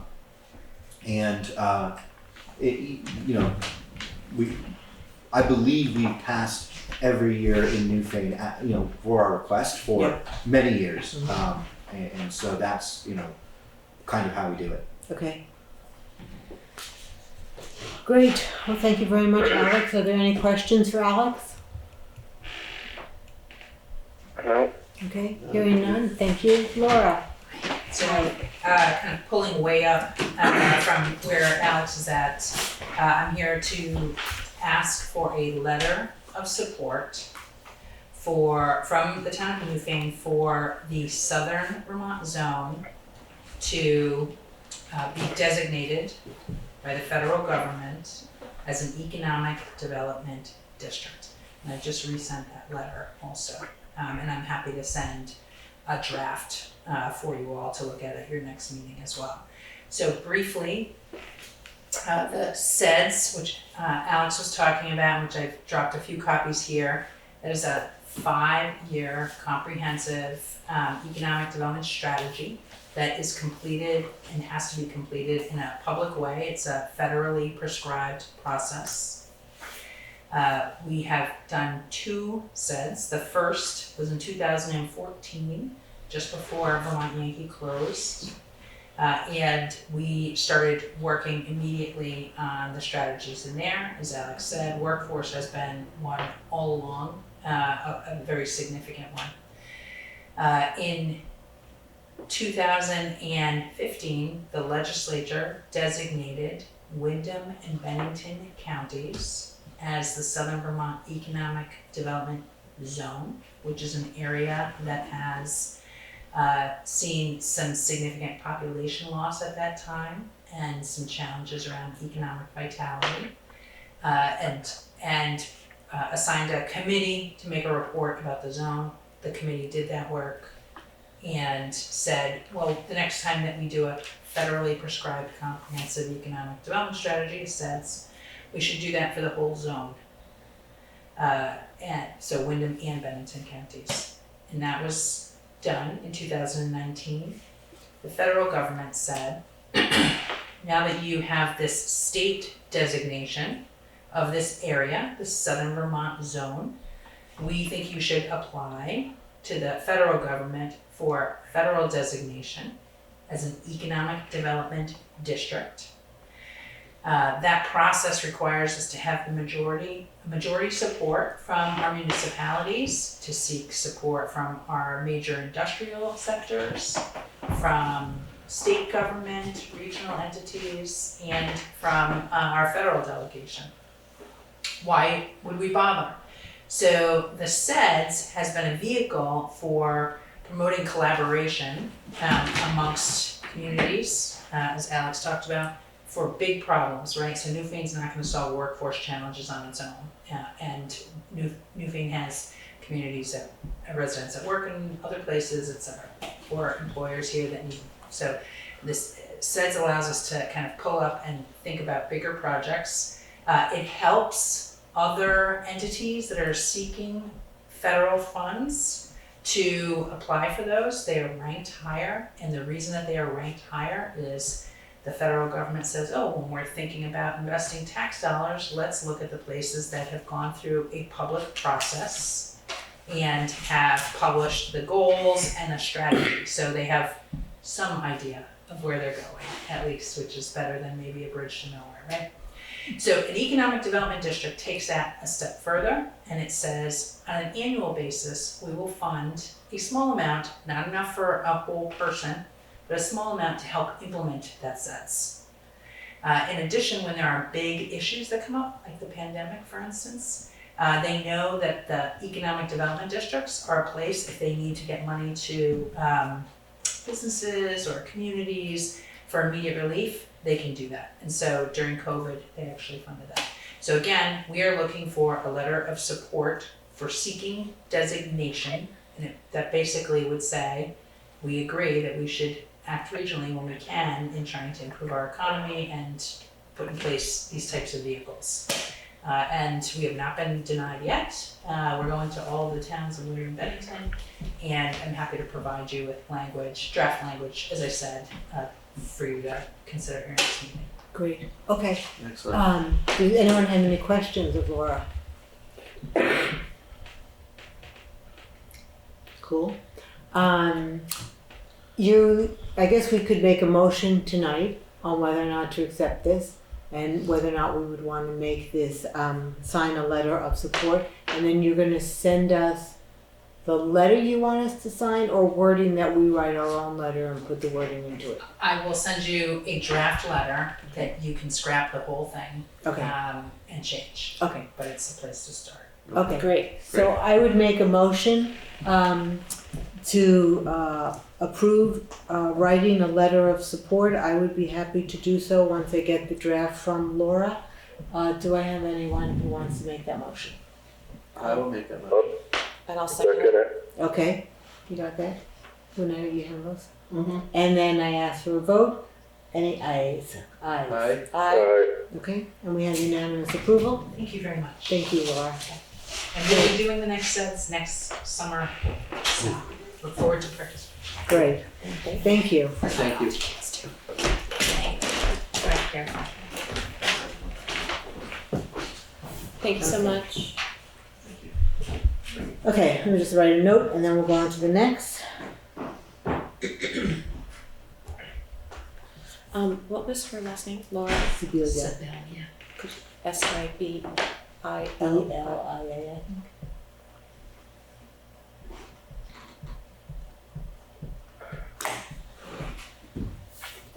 Okay.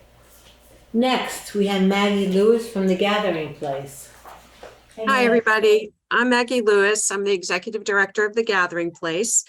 And I am here this evening to ask for level funding by the town of Newfane to The Gathering Place, which is an adult day program serving Windham County. It's a medical model, which means we have clinical oversight. As you may know, we had to close during the pandemic, but we did get the opportunity through the state to reopen, and we reopened on June 7th in 2019. So we've been open, what's that make that, 16 months, 17 months so far, and we're regrowing our program. And I am very pleased to say that we just hired another staff person who started today. So we are re-enrolling our higher acuity participants and actively inviting people to come back and join us. So anywho, The Gathering Place as an adult day program, we provide 9 hours a day, Monday through Friday, 52 weeks a year. We offer services that include a light breakfast, a lunch, a snack, transportation to and from. We provide coordination of transportation and medical appointments. We provide therapeutic activities and support rehab therapies such as occupational therapy, physical therapy in our facility. We also offer the opportunity to have counseling in our facility. We work with individuals whose needs may be as complicated as having feeding tubes and 2-person assists, individuals who need assistance with feeding, to persons who have dementia at any stage of dementia. We also serve individuals who have developmental disabilities as well as those who have chronic illness and physical disabilities. So we basically have a very diverse program that we offer. And I'm proud to say that we have the staff that is well-trained and able to do this. So again, I am asking the town if they would level fund us $1,000 to help with our scholarship fund, which is when individuals cannot afford the program, are not on Medicaid. You know how there's that balance between, you just make a little bit too much so you can't get Medicaid. So we don't want people who fit into that category to not have the opportunity to come to The Gathering Place. So we have a scholarship fund that helps those individuals come to the program. And that's what the majority of the money from towns is used for, is to help support that scholarship program, as well as to provide for the diversified programs that we do offer to the individuals. yeah, I guess that's kind of it. Do you all have questions? Anyone have any questions here on the select board? No, I don't. No. I think that sounds wonderful. Yeah. Great. Well, thank you very much. We appreciate your time and your presentation. We've got your materials. Okay, great. I just noticed I forgot to sign it, so I will sign it and resend it tomorrow. Sorry about that. No problem. Thank you All right. very much. Yes, thank you all. I appreciate the opportunity. Great. Bye, Thank Maggie. you. Bye-bye, guys. So our last presentation is supposed to be from Hal Moore, but to talking about the healthcare and rehabilitation services, but he's not here. Did you hear from him, Juanetta? No. Okay, so could you check with him? Yes. Okay. Okay, I think we are ready to move on. We have no unscheduled members of the public, correct? So we go to old business. First one is ARPA updates. I have no updates at this time, but we should be ready to start discussing some of the items, the requests that have been made soon. Cannabis updates. Katie. I have nothing to add at this time. I'm still not at a point where we have anything to sign for forming our CCC. I do have a couple of questions though about that. Okay. We want to, I think the general feeling is that we want to keep that like the Board of Liquor Control, but I was wondering if we have any desire to invite knowledgeable members of the public to join us as well at all? I think if we could find out more what are the roles and responsibilities of the group and, yeah.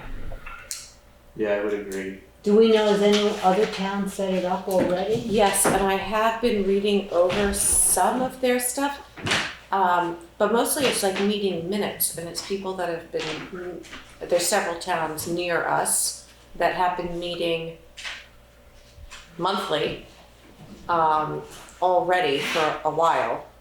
So there's lots of meeting minutes to read, and they ask some interesting thought-provoking questions and are answering themselves as the meeting times go on. So that's a fun read, but I don't know what their details are. I need to reach out to them and ask. As far as we know, there are no applications that have been made for Newfane. Not that I'm aware of at this time. But we wouldn't know until we have Unless we have a the commission. Cannabis Control Commission. Right. Well, we would know because Carol would be sent something. She is our current contact. Okay. As default, So she would the get- town clerk would receive if a retail license has been issued. I think that's the only one that gets notified regarding. You can actually go online and look at the applications that the state has received. You can And there's see. none from Newfane, but there was one from Brookline. Okay. Cool. I would just make a personal request that if we could get this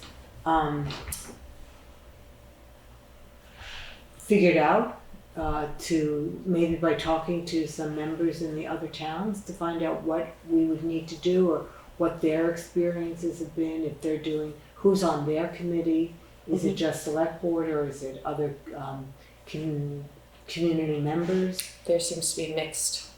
That would just be interesting Yeah. to hear what their thinking is, if you could just interview them perhaps and Some of them have 2 select board members and a mixture of townspeople. Some have just the select board. It's variable. I understand. So if you could find out maybe why they, just in talking to people, Sure. how they made their decisions and what their thinking was. And I think it would just help us think about what we might want to do. Mm-hmm. And if we could try to fast track this so that we can discuss it, because I think that we would want this in place before any application were to be made. So if there's any kind of review process the town wants to have, that we give ourselves the opportunity to do so. Hmm. I agree. So, I know I'm putting you in the hot seat, I Oh, apologize. it's okay. What, my thought would be, what would be reasonable? Is it 2 weeks, 4 weeks to be able to get the information together and get back to us? And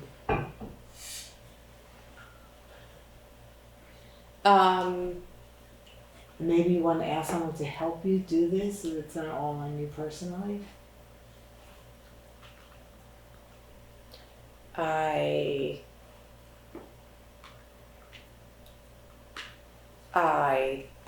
Let me just think for a second. Okay. Could you,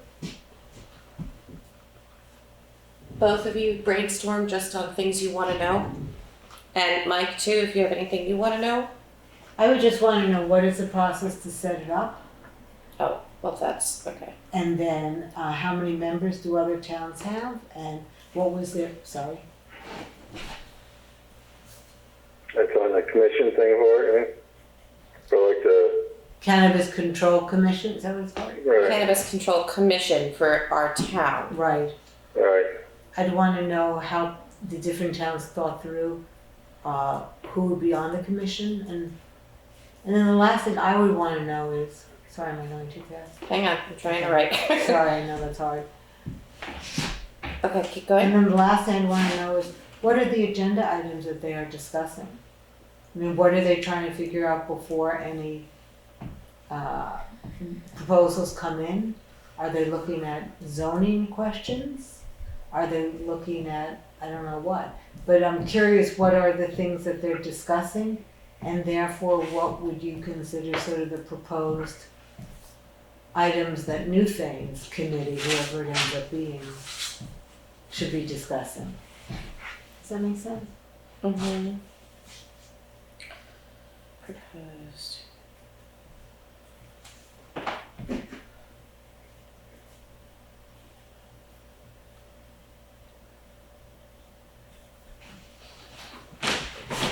So, a little bit more. And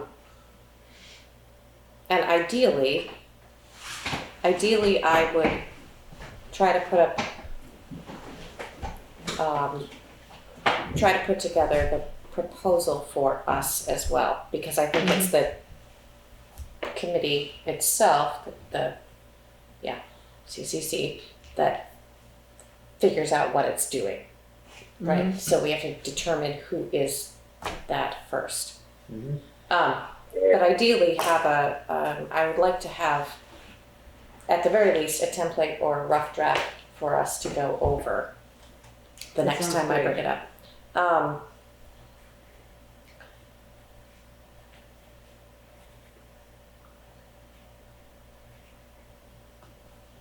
So I when think that sounds good then. do you think would be reasonable that you could get back to us? 2 weeks, 4 weeks? I think my schedule has finally calmed down. Jeff, are there any other questions that we should put out on the table? I think you kind of covered it. I mean, it doesn't seem like it's too much more involved than the Liquor Control Board. It's a similar premise. It's the management of a controlled substance and its distribution throughout our town. There's plenty of precedent around the country now. We know it's not collapsing communities left and right, so it's not Right. like a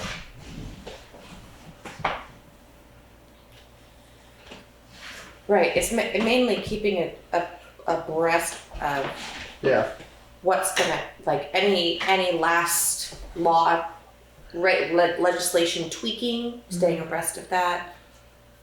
Hopefully, the state may eventually become more transparent so that we can understand more of what the CCC is allowed to do.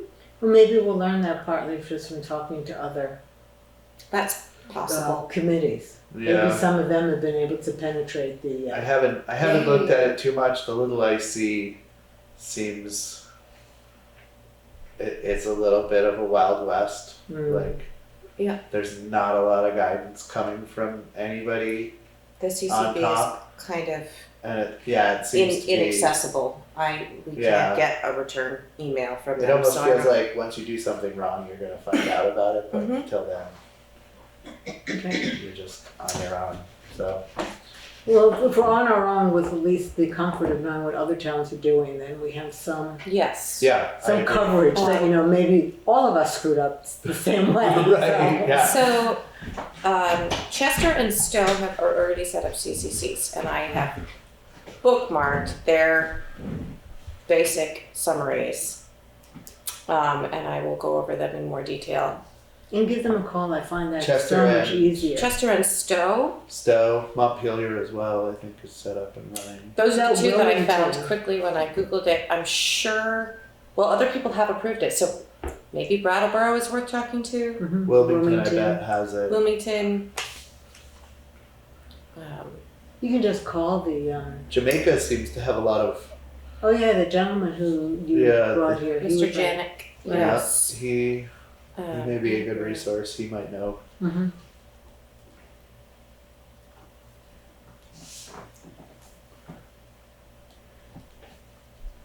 All right, sounds good. So, when do you think you can get back to us? She says, yes. So I'd like to have the outline done by our next meeting, and at least have that template, and then hopefully I will actually hear back from people and have more to add on these particular questions. Okay, so next meeting. Great, thank you, Katie. Excellent, I thank know you. it's a lot of work, but I really appreciate It you is. doing it. The biggest limitation is being able to access the computer, which is, I have my phone, but I can't type, so I have to come here to do that. Okay. Good. Our next old business is flood hazard bylaw update. I don't think we have any updates for that. That's the work that's being done by Regional Lee J. and Joe. Yeah. Okay. Okay, traffic calming, yay. I see we've got Patty and I see we have T Breeze. So there are a couple of things that I wanted to talk about.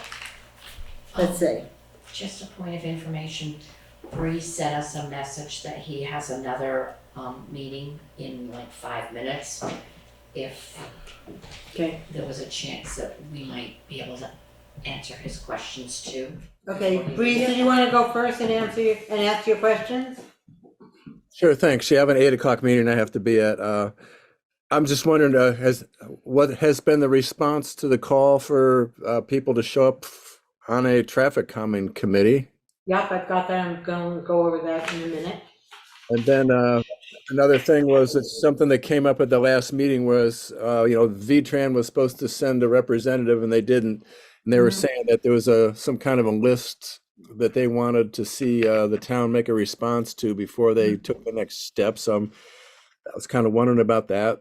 Okay. And then the last thing is it's just more of a personal committee member thing, which is, I've been looking online, seeing a whole lot of images out there online of how other towns have approached this issue without doing police stop signs or bumps in the road. So I thought maybe I could send a link to those images to Juanetta, or maybe that's not appropriate. I don't really know the protocol here very well. I'm kind of a newbie.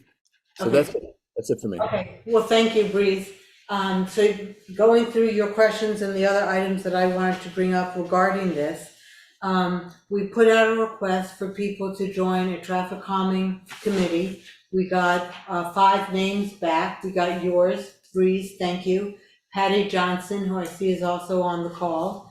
Diana Urbaski, Urbaska? Okay. Joan Weir and Violet Gannon. So we also know that at our last meeting, Jay said he would be on the committee as well, which I think is important because he's very much our conduit to VTrans and just all his knowledge about this. And then Katie and Mike also expressed interest in being on the committee. So we would have 2 select board members, our road foreman, and 5 community members, which I think would be great. Awesome. There's one other item, Angela was also interested in possibly being on it, but she's happy to forego it. If she were to be on it, we would have to treat it as, there would be 3 select board members on it, so we'd have to warn every meeting. I don't think that's a big deal personally. I would say if Angela is interested in being on it, that she should be on it, because the more the merrier, really. And that if we need to warn it, so be it, we warn it. Okay.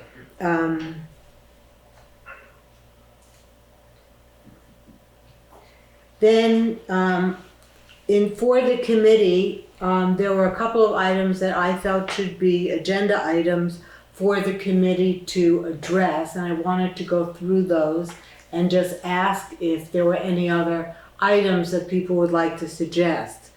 One would be, and this goes to what you brought up, Breeze. VTrans sent a report of a study that they did on Williamsville and South Newfane on Dover Road. And before they started getting more engaged with us or come to our meeting, they wanted to hear some follow-up from their previous report, which honestly I think is fair. If they've done one piece of work, it is our responsibility next to respond to it. So that is part of what happened at the last meeting that Jay talked about, a number of those items and what the status was. So my thought was that if this committee could take on finalizing that list and being in touch through Jay with VTrans to go to the next step, which would be for a pedestrian safety study for Dover Road. If they need to concentrate it on one community, then the thought would be that Williamsville would be the priority. If they can do 2 at the same time, South Newfane would be very appreciative of doing it as well. Mm-hmm. The second agenda item that I wanted to suggest was Annie Landenberger sent me a copy of a design that had been proposed as a sign for Williamsville so that when people enter, they know they're entering Williamsville. I think that just needs to be finalized and have other people, have a committee of people who review it and agree that that is the sign they would want. The third item is that I would recommend is setting up a process to allow community members to send in any requests for a traffic issue that they would like the committee to address.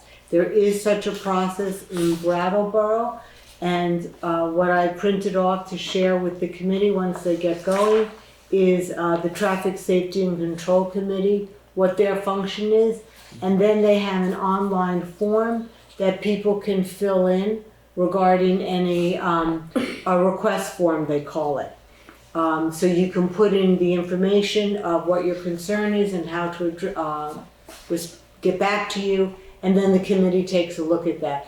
That, in my opinion, would be an excellent way to just keep the lines of communication open so that as new issues arise, there is a process to get it addressed. The fourth item that I would recommend is to look at the radar sign data that Jay receives. Those reports can be configured in any number of possible ways, and I think it's worth taking a look and seeing how the committee would like to review those reports so that they're making the best use of that data. And then the fifth thing, those radar signs can be moved around, and so to recommend that the committee work with Jay on the location of those radar signs, because there may be times that you want to move it for a period of time to another location where there's been more of an issue of speeding. Those are the 5 agenda items that I came up with. The committee, of course, would be free to come up with other agenda items, but just sort of to help kick things off. But are there other items that anyone here would like to propose that should be considered for the committee? I would recommend that we start with going over our mission statement, as it were, of what we hope to achieve set forth right at the beginning before we do any other matters of business. Okay. Yeah. Anything else? Can we get the quantifiable data of what kind of an issue we're actually facing? What do you Like, mean? how many more accidents are we seeing? I don't think. How much worse are the accidents? We can't get any of that. I mean, maybe the police have it and the committee could. I would certainly imagine the ask for police that. have it. It was enough that. It was, I'm sorry, it is in those old reports. Okay. It was enough that a few years ago, my insurance company said, we're raising your rates, and it's because of accidents in your community. Really? And I switched promptly. Yes, because it was a huge raise, and I was like, we're good drivers. This is ridiculous. Wow. Yeah, I would love to see the data that's based on. It's in the reports that V-Trans put together, they list all the accidents, but that ended, It ended like 2019, 2020. 2018. It was around then that that's when that happened. When Uh-huh. we switched Okay. because we were like, this is absurd. Okay. It was the same year as the double fatality up by beyond Newfane School on the bend there. By Sears. Mhm. Sears Road. Hmm. Yeah, I remember that. Okay. So I think the question that I had was, who will chair the committee? And a question for Winetta, whether there's anything more formal we need to do to set up a committee. Is there? Do you know? Or can you find out? I can find out. Okay.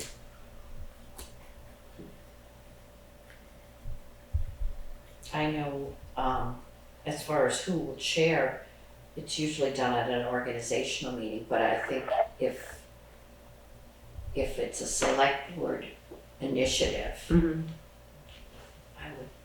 I would presume, but I could be You find wrong, out that if- it would. Yeah, just find out if you could. So if you could find that out for the next meeting. Uh-huh. My proposal, if people agree, is that at the next meeting, we would then finalize and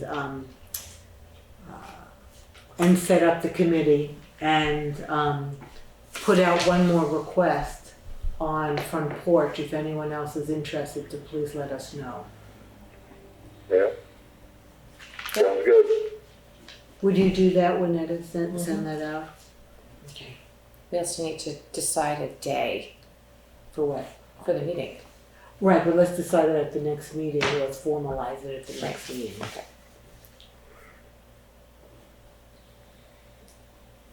Sorry, just making a move for myself.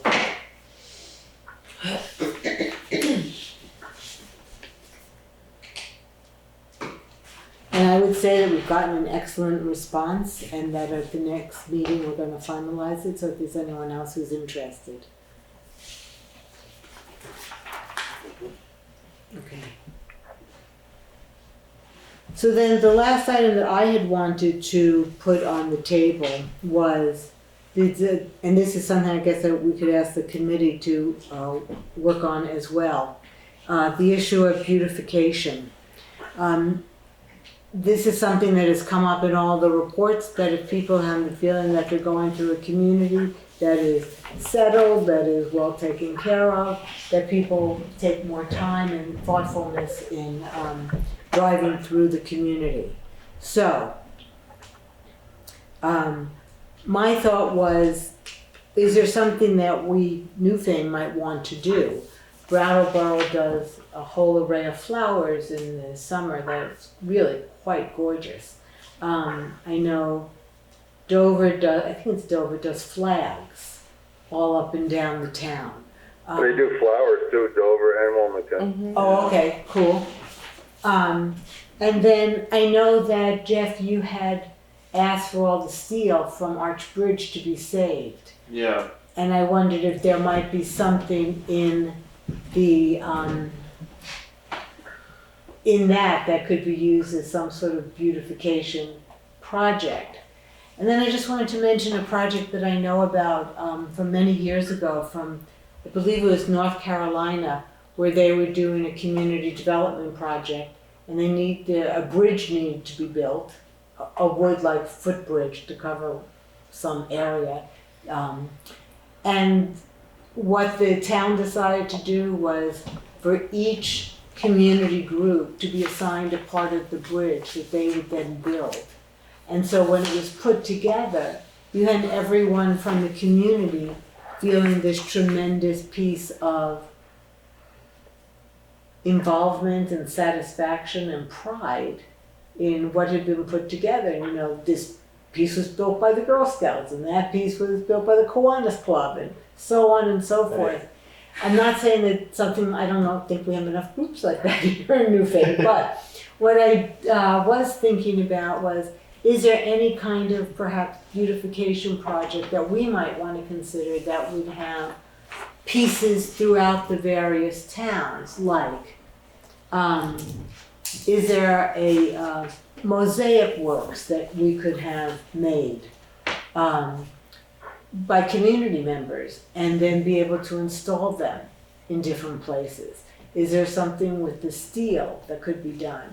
Or something else, but some way to try to think through a To me, this seems like all things that would go into possibly planning a 250th anniversary. True. Could be that as well. All of those Definitely. things, I can see the steel and flowers. like making it happen by X date. Yeah. I mean, beautification, flowers, sure, we can maybe figure that out by next, who knows? Mhm. But some of the other pieces. Kindle Farm. Say it again. Kindle Farm. Mhm. I know they're not in Newfane, but are They have to. Yes. Are they half in Newfane? Yeah. Yes. So Is the The greenhouse town line moving? it goes through there. right, it's right there. I realize, right there. But that they might be a great place to talk to about, providing some flowers, maybe not handling the upkeep. 'Cause I don't know if they would have that capacity, but I almost think these other towns, when they do them, they get somebody come in and do the flowers and they maintain them throughout the summer for them too. Right. Yes. yeah, That's critical, right? Yeah. Well, I would say that either if someone on the select board is wanting to take this on as a project, or if we make it a part of the traffic committee, or something else. I would be willing to work on this. Okay, That'd be something I would enjoy. okay. That'd be great. So what do you need from us, or?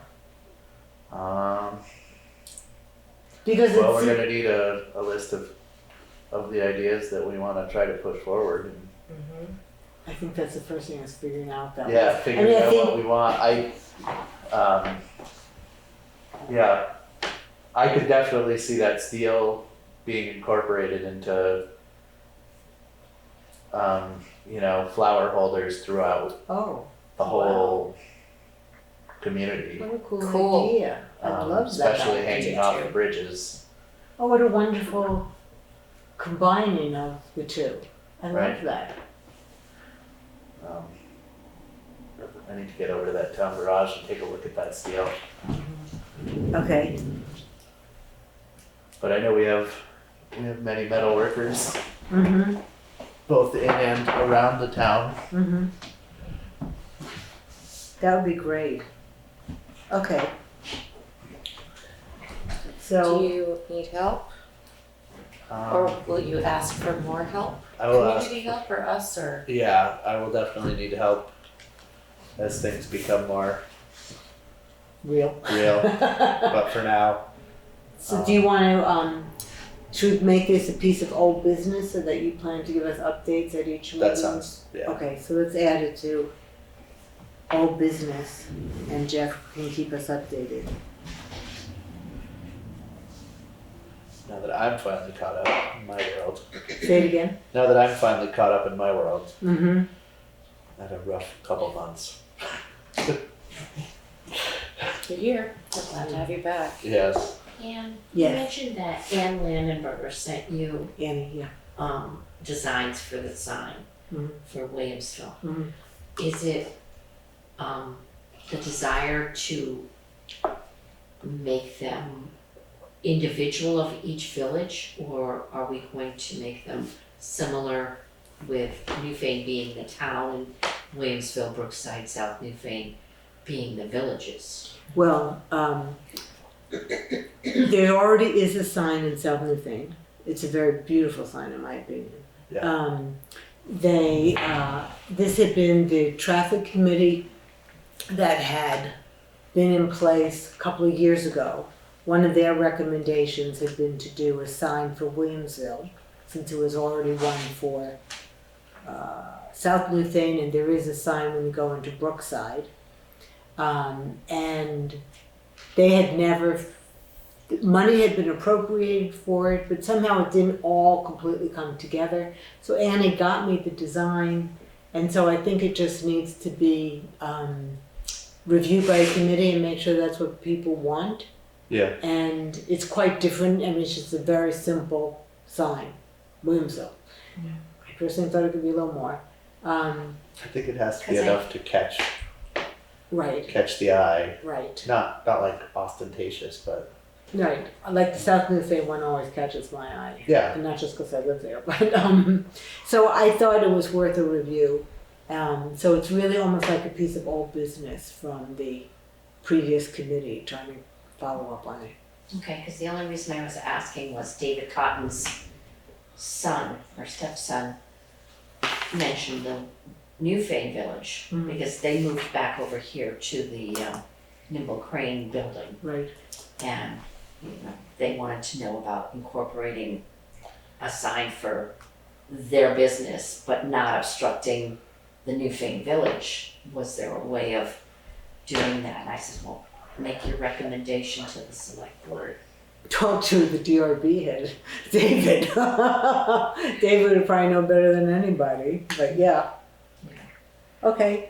Do we have any new business? Thank you for your offer, Jeff, and yes, Katie for doing the cannabis. And do we have any new business items to discuss? I see none. Correspondence. Do we have any correspondence? Nothing this week. Great. Nothing on the chains. Okay. So we have pay orders to do, but I would make a motion to adjourn the, not adjourn, to We're gonna close this portion of the meeting. to close this portion of the meeting so we can do our Board of Liquor Control.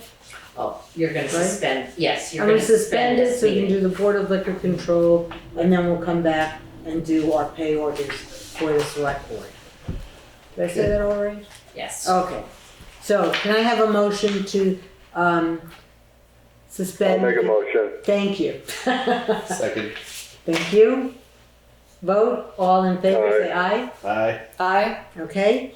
The Select Board meeting is suspended, and we are now moving to our Board of Liquor Control. We have a request for catering request at Rescue on November 14th to be managed by the Black Pearl. This is the annual Rescue Board meeting dinner. Do I have a motion to approve? I make a motion I'll make to a motion. approve. Okay. Second it. Okay, great. You got all that one, Netta? Yes. Okay. Can I have a vote? All in favor, say aye. Aye. Aye. Great. Unanimous? I will let Carol know and she'll send that off to, Great. Do I need to sign this? nope, I'll just include it as part of the minutes and she'll know that we approved it. Okay. I'll make a motion to close the Board of Liquor Control and return to the Select Board meeting. Thank you. Second? Second. Okay. You with us, Netta? Okay. Returning to our Select Board meeting, we are ready to move on to pay orders.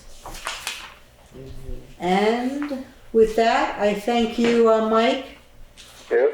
and we'll go on to pay orders from here.